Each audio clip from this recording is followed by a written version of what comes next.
How to rename a video on Vimeo application. Hi everyone, welcome back to another video from Wake&Tech.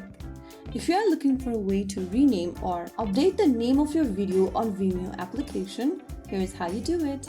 First of all, launch open the Vimeo application and sign into your account. Once you're inside the main homepage of Vimeo, go ahead and tap on Manage at the bottom of the screen. Go ahead and select one of your video from your video library or recent tab, and after you find the video, click the three dots right next to it. In the pop-up, click on Video Settings.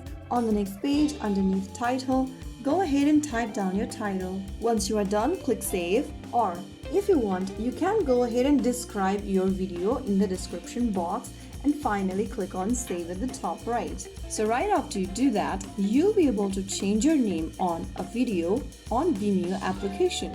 So there you have it. If you found the video helpful, don't forget to like, share and subscribe to our channel. I will be back again in the next episode. Thank you for watching.